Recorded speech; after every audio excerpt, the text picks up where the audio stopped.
wabarakatuh, Pak. Waalaikumsalam, Bu Anita. Sebelumnya saya ucapkan terima kasih atas waktunya, atas kesempatannya. Hari ini saya akan melakukan wawancara sebagai salah satu tugas dari CGP Angkatan 11, itu mengenai pengambilan keputusan yang berbasis nilai selama pengalaman dari Pak Pundi menjadi kepala sekolah, pastinya dalam pembuatan pengambilan keputusan atau dalam permasalahan, bagaimana cara mengidentifikasi kasus-kasus dilematika antara dilema etika dan rujukan moral. Untuk mengidentifikasi masalah itu apakah dilema etika atau rujukan moral, kita menggunakan paradigma begini. Kalau masalah itu kasusnya benar lawan benar keputusannya, berarti itu termasuk dilema etika. Tetapi kalau benar lawan salah, itu termasuk rujukan moral. Gitu.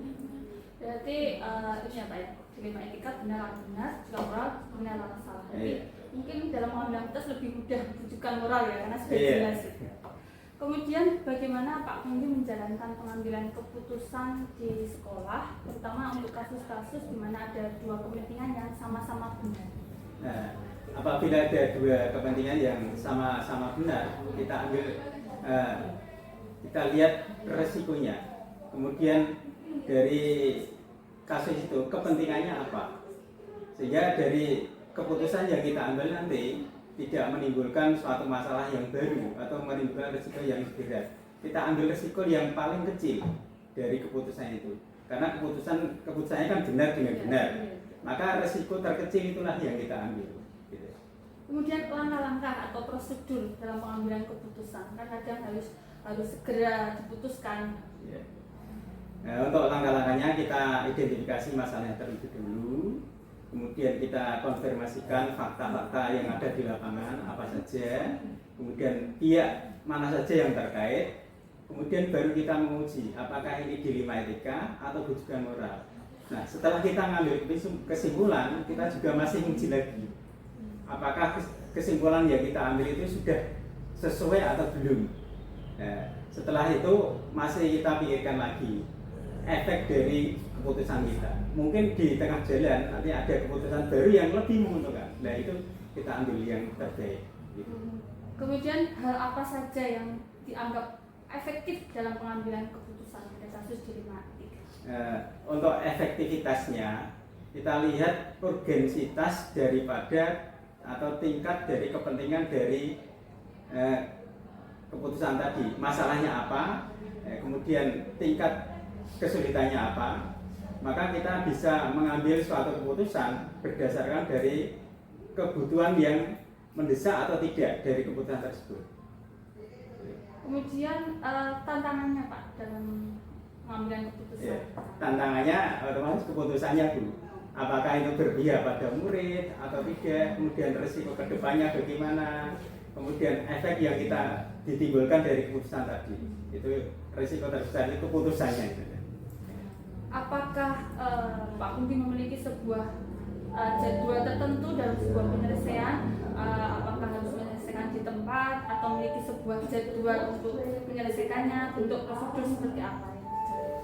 Untuk menyelesaikan masalah itu kita lihat tingkat kasusnya. Kalau kasusnya di kelas, berarti cukup misalnya anak dengan gurunya. Kalau masalahnya di tingkat sekolah, ya kita putuskan bersama. Kemudian kalau ini masalah yang menyangkut kepentingan lebih luas, maka kita tidak bisa memutuskan sendiri. Kita harus mencari bantuan dari teman yang lain, kolaborasi dengan pihak terkait untuk dapat memutuskan sesuatu yang hasilnya nanti keputusannya itu tidak merugikan siapapun. Kemudian ada seseorang atau faktor-faktor yang mempermudah Pak Pundi dalam mengambil keputusan. Untuk faktor yang mempermudah ya kita pengalaman kita menangani kasus, kemudian teman-teman sejawat yang bisa membantu kita ajak komunikasi, kemudian dari support dari keluarga juga bisa membantu untuk menyelesaikan kasus-kasus yang kita hadapi. Pastinya ada yang faktor yang mempermudah atau membantu. Ya, yang terakhir dari semua tadi yang telah disampaikan, pembelajaran apa yang dapat Pak Kunci petik dari pengalaman dalam mengambil keputusan, termasuk mungkin pembelajaran bagi saya juga. Untuk kasus-kasus pengambilan keputusan ini, Bu Anita bisa mengambil suatu kesimpulan. Sebelum mengambil kesimpulan, kita harus bisa memilah dan memilih kasus itu termasuk apa. Kemudian resiko yang ditimbulkan dari keputusan kita itu apa. Jangka panjangnya bagaimana. Jadi tidak hanya sesaat, tetapi harus bisa melihat keputusan kita itu berlaku untuk jangka panjang, tidak hanya jangka pendek saja. Jadi berpikirnya secara makro. Jadi tidak hanya kebutuhan kita sendiri, tapi lebih diutamakan kebutuhan untuk anak atau yang mengalami kasus tadi, supaya nanti setelah keputusan kita ambil tidak menimbulkan masalah baru. Terima kasih Pak, luar biasa sekali. Hari ini saya juga dapat pengalaman baru, dapat ilmu baru yang mudah-mudahan juga bermanfaat bagi kita semua. Sekali lagi terima kasih atas waktunya Pak. Assalamualaikum. Waalaikumsalam, sama-sama.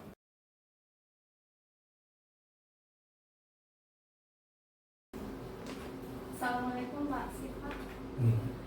Sebelumnya saya ucapkan terima kasih karena diberi kesempatan dan waktu untuk melaksanakan salah satu tugas dari TGP Angkatan 11, yaitu demonstrasi kontekstual mengenai pengambilan keputusan yang berbasis nilai-nilai kebajikan.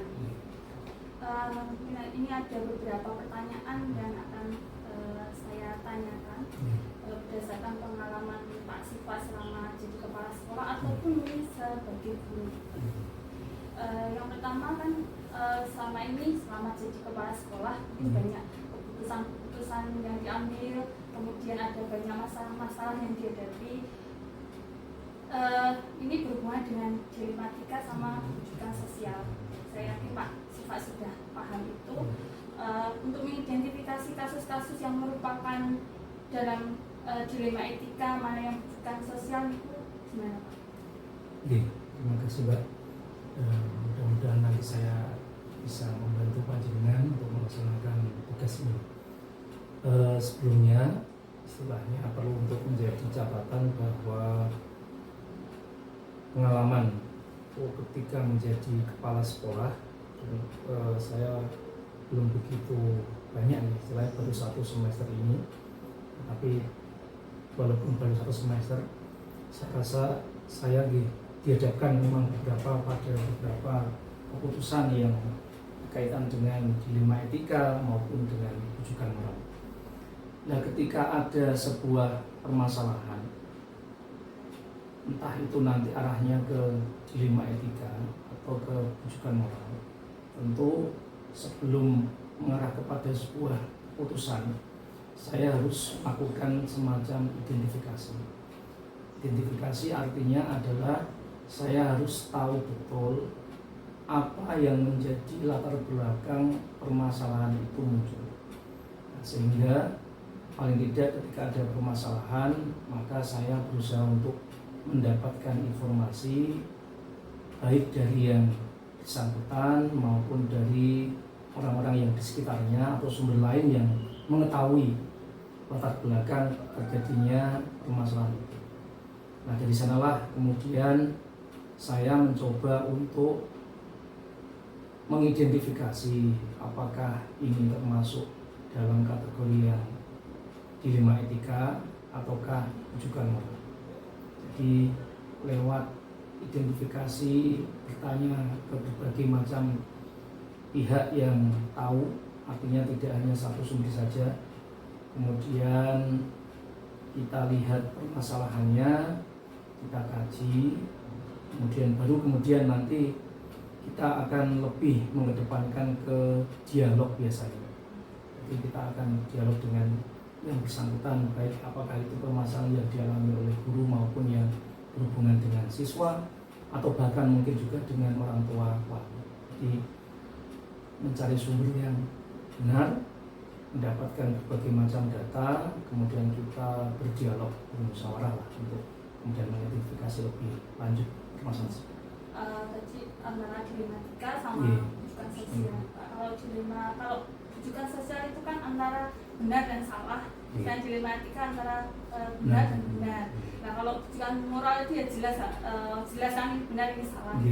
Nah untuk bagaimana selama ini Pak Siva mengambil keputusan jika terutama kasus-kasus yang dilematika antara kepentingan yang sama-sama benar. Nah itu yang kita mengalami kesulitan di sana Pak. Ketika kedua-duanya adalah benar, tapi kita harus menentukan salah satunya. Nah itulah yang mungkin ketika saya dihadapkan pada hal yang semacam itu, maka yang saya lakukan adalah bagaimana kita tahu istilahnya mempertimbangkan kalau sama-sama baik itu efek yang akhirnya di endingnya itu apa gambaran yang akan terjadi ketika saya memilih A, memutuskan A, ataukah saya memutuskan B. Nah biasanya ketika sama-sama benar gitu, saya akan melihat ending akhir dari keputusan saat saya mengambil yang A itu, nanti gambaran ending akhirnya apa ya. Kemudian kalau saya mengambil yang B itu apa ya. Nah inilah yang kemudian kalau memang lebih condong banyak kemanfaatan di yang A misalkan, maka ya saya akan memilih yang A. Tapi manakala yang B ya sebaliknya seperti itu. Jadi saya melihat lebih ke arah akhir dari setelah ini saya ambil apa yang mencoba untuk menduga apa yang akan terjadi setelah saya ambil keputusan ini. Kemudian dalam pengambilan keputusan itu kan kadang kita dihadapkan harus cepat gitu ya Pak. Untuk menghadapi kasus yang seperti ini tadi dilema etika, adakah langkah-langkah atau prosedur yang panjenengan laksanakan atau sebelum mengambil keputusan tersebut? Memang jika terjadi sebuah permasalahan, memang salah satu tuntutan kita adalah kita harus bergerak cepat untuk menyelesaikan, karena khawatirnya kalau berlama-lama malah akan menimbulkan permasalahan yang baru. Cuman kadang-kala di dalam kenyataannya memang keputusan kita tidak mau gerusa-gerusu. Artinya kalau kita ambil secepat mungkin itu tadi tiba-tiba nanti ternyata kita nggak memperhitungkan ada muncul permasalahan baru. Nah itu sehingga ketika saya dituntut cepat itu tadi berarti saya harus bergerak sesegera mungkin untuk menyelesaikan, yaitu dengan memanggil semua yang berkepentingan terhadap permasalahan itu. Kemudian kalau memang harus saat ini juga kita putuskan, maka saya akan lebih cenderung untuk mengambil keputusan dengan cara melibatkan semua pihak yang terlibat. Artinya berdialog, bermusyawarah, kemudian keputusan bersama itulah yang kemudian akan saya ambil. Walaupun keputusan bersama pun saya yakin masih ada beberapa pihak yang mungkin agak keberatan atau mungkin merasa dirugikan. Tapi kalau keputusan ini diambil oleh orang banyak, artinya ada berbagai macam pertimbangan. Nah, kalau saya hanya memutuskan di pihak saya sendiri, itu saya khawatirnya malah akan lebih banyak yang tidak setuju, tidak sependapat dengan keputusan saya. Nah, jadi saya akan lebih ketika diminta untuk cepat ya, itu tadi berarti harus mengumpulkan semuanya, kemudian saya minta pendapat semuanya. Nah dengan pendapat semuanya itulah kemudian saya ambil sebuah keputusan. Termasuk berarti hal yang paling efektif dalam penyelesaian masalah itu berarti ya diskusi dan kolaborasi dengan diskusi, terutama yang terkait dengan masalah tersebut. Kemudian di sekolah kan ada semacam teman-teman yang kita percayai untuk sebagai pembantu pimpinan. Artinya kan inilah orang-orang yang memiliki tugas lebih dibandingkan dengan guru yang lain. Nah, sehingga kita lebih banyak melibatkan teman-teman yang ini buah keputusan, karena saya yakin masalah yang muncul di sekolah kan pasti dampaknya juga ke sekolah. Nah, walaupun saya sebagai kepala sekolah, tapi karena kepala sekolah kan bukan milik kepala sekolah kan miliknya bersama. Nah, sehingga tadi kolaborasi, diskusi dengan semua pihak, terutama para pembantu pimpinan. Kalau memang keputusan harus diputuskan dari tingkat atas terlebih dahulu, dan yang lebih penting lagi adalah dialog dengan yang bersangkutan apabila memang masalah itu adalah masalah yang berkaitan dengan personal individu guru ataupun siswa.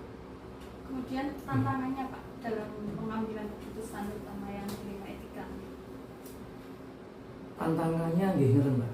Kalau yang karena walaupun sama-sama benar ya, tapi karena kita harus memilih satu, pasti yang satu pun akan merasa ya tidak begitu menerima. Tantangan saya ya, tantangan saya itu harus meyakinkan kepada pihak yang tidak saya ambil keputusannya, artinya pihak yang merasa tidak begitu nyaman dengan keputusan saya, dan berarti tantangan saya harus meyakinkan beliaunya bahwa inilah memang pilihan terbaik berdasarkan hasil musyawarah maupun diskusi yang harus saya tempuh. Tantangannya ini Pak. Tapi biasanya ketika seseorang, misalkan saya dihadapkan pada yang berhubungan dengan pribadinya guru, ini memang keputusan pasti sesaat akan menimbulkan kekecewaan. Tapi saya yakin kekecewaan itu akan hilang manakala nanti setelah berjalannya waktu, saya yakin beliau-beliau akan mengerti, oh kenapa kok akhirnya keputusannya ini ya. Tantangan kita gitu, kita harus pandai-pandai untuk menenangkan pihak-pihak yang merasa keputusan saya tidak tepat lah. Kemudian adakah seseorang atau faktor-faktor yang mendukung Pak Sifat dalam pengambilan keputusan? Sebagaimana yang tadi saya sampaikan bahwa karena ini terkait dengan permasalahan sekolah, dan walaupun saya sebagai kepala sekolah itu istilahnya memiliki hak sepenuhnya untuk mengambil keputusan, tapi sekali lagi bahwa keputusan itu saya lebih menekankan kepada musyawarah dengan teman-teman yang lain. Nah, sehingga teman-teman saya inilah yang istilahnya faktor-faktor yang mendukung apa yang menjadi keputusan, apa yang menjadi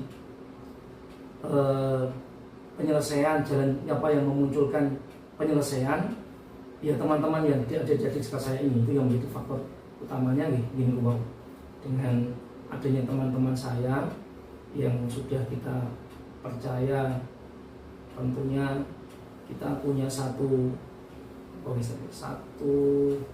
pemahaman bahwa yang namanya permasalahan ya seperti itu harus diselesaikan, sehingga kita tetap teman-teman itulah yang menjadi faktor utama yang mengambil keputusan, yang akan membantu saya untuk mengambil keputusan. Teman-teman, pimpinan, teman-teman, ini yang terakhir dari tadi semua yang disampaikan, pembelajaran apa yang dapat dipetik dari pengalaman Pak Sifat selama mengambil keputusan, termasuk belajar mungkin bagi saya juga Pak. Bahwa satu bahwa memang tugas kepala itu adalah membuat sebuah keputusan, karena kadangkala ada permasalahan yang dibicarakan oleh guru kemudian tidak bisa selesaikan, maka larinya adalah ke kepala sekolah yang harus memutuskan. Nah, sehingga pelajaran yang saya dapatkan adalah bahwa memang menjadi satu sosok yang dijadikan sebagai penentu kebijakan itu memang harus berhati-hati betul. Artinya kita harus mampu untuk satu mengelola emosi kita, sehingga tidak ada keberpihakan secara khusus kepada orang-orang tertentu. Kita harus pada posisi yang membela semuanya, walaupun itu sulit, Pak. Itulah pelajarannya gini kok. Berarti saya harus semakin menata diri saya sendiri, menata hati, menata emosi, kemudian lebih banyak saya harus dituntut untuk lebih banyak berdiskusi, bertemu dengan teman-teman, sehingga ketika ada permasalahan, ketika hubungan kita dengan teman-teman itu sudah erat, akrab, saya yakin permasalahan yang berat dalam pengambilan keputusan mungkin tidak akan terjadi. Nah, dan yang lebih penting lagi adalah bahwa kita sebagai pemegang keputusan itu karena tidak semata-mata kita menyelesaikan, tapi paling tidak kita juga bisa menjadi contoh. Nah, itu yang paling berat itu. Nah, sehingga pelajaran yang saya dapatkan itu saya kembalikan kepada evaluasi diri saya, berarti saya harus semakin untuk mengolah rasa, mengolah kemampuan dari segi komunikasi maupun dari segi apapun lah yang nantinya ketika saya menghadapi permasalahan pun saya siap. Karena masalah hari ini selesai satu masalah, saya yakin nanti sudah berjalan menit bukan jam, baru berjalan menit akan muncul masalah lagi. Nah, dan itulah masalah yang akan mendewasakan kita, Pak. Asalkan kita nggak lari ya, kita masih sedia ada kemauan. Nah, itu mungkin pelajaran-pelajaran yang saya dapatkan. Oke, terima kasih Pak Iya, Siva iya. atas waktunya. Sepertinya ini tadi banyak yang diceritakan dan Iya. mungkin bisa sebagai pembelajaran bagi saya sendiri. Saya yakin terima kasih juga atas waktunya dan mohon maaf kalau mengganggu aktivitas Iya. Pak Siva. Assalamualaikum warahmatullahi wabarakatuh. Waalaikumsalam warahmatullahi wabarakatuh.